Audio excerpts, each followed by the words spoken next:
Hi friends, કેમ છો? મજામાં? તો ચાલો આપણે બનાવીએ એક હેલ્ધી ડ્રિંક. અહીંયા મેં મગની દાળ જે બોઇલ કરીને અલગ કાઢી લીધેલી છે, એમાંનું જે પાણી બચેલું છે એનો આપણે યુઝ કરીશું. તો એક બાઉલના અંદર આપણે ગરમ કરી લઈશું આ પાણીને, અને થોડું એવું ગાર્લિક, થોડા એવા ગાજર, 1 ચમચી ગાર્લિક, 1 ચમચી ગાજર અને 1 ચમચી કેબેજ એડ કરીને આ પાણીને બરાબર આપણે ઉકાળી લઈશું. અને થોડા એવા કેપ્સિકમ એડ કર્યા છે. ત્યારબાદ સ્વાદ અનુસાર થોડું એવું નમક અને 2 લીંબુની સ્લાઇસ, અને ત્યાર પછી આ આપણે મરી પાવડર થોડો એડ કરી દઈશું ને બરાબર આને ઉકાળી લઈશું. કોર્નફ્લોર પાવડરને આ પાણીની અંદર એડ કર્યો છે, અને ત્યાર પછી થોડું એવું ઉકળે ત્યાર પછી આ પાણી આપણે એમાં એડ કરી દઈશું. અને એલોવેરાને આ રીતે છાલ ઉતારી અને બરાબર કટ લગાવી અને એ પણ એમાં આપણે એડ કરી દઈશું.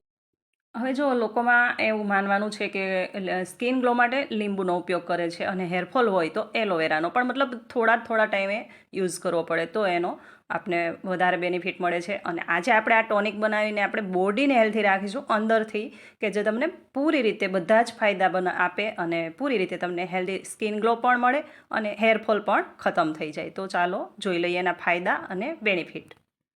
તો ફ્રેન્ડ્સ, એલોવેરામાં calcium, magnesium, folic acid, iron, copper, sodium હોય છે.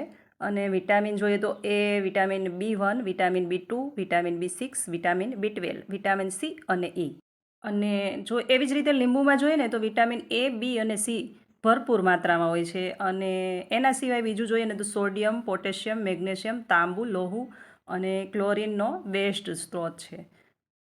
અને જ્યારે ઉકાળતા હોય ને ત્યારે આપણે જે કોર્નફ્લોરવાળું પાણી છે એ આમાં એડ કરવું, થોડું ઘટ્ટું થાય એટલે આપણા બાઉલની અંદર ટ્રાન્સફર કરી લઈશું. હવે આ ડ્રિંક્સ જે બન્યું છે ને એ તમારી બોડીને અંદરથી હેલ્ધી રાખે છે, અને સાથે સાથે સ્કિન ગ્લો કરે છે અને હેરફોલ પણ રોકે છે. અને ઇઝ અ વેટ લોસમાં તો એકદમ સરસ એવા બેનિફિટ મળે છે. મતલબ વીકમાં એકવાર આ ડ્રિંક અવશ્ય પીવું. અને જો તમને ગમ્યું હોય તો ફ્રેન્ડ્સ લોકોમાં શેર કરો અને મારી ચેનલને સબસ્ક્રાઈબ કરો. ફરી મળીશું આપણે એક અવનવી રેસીપી સાથે. ત્યાં સુધી આવજો. Thank you for watching.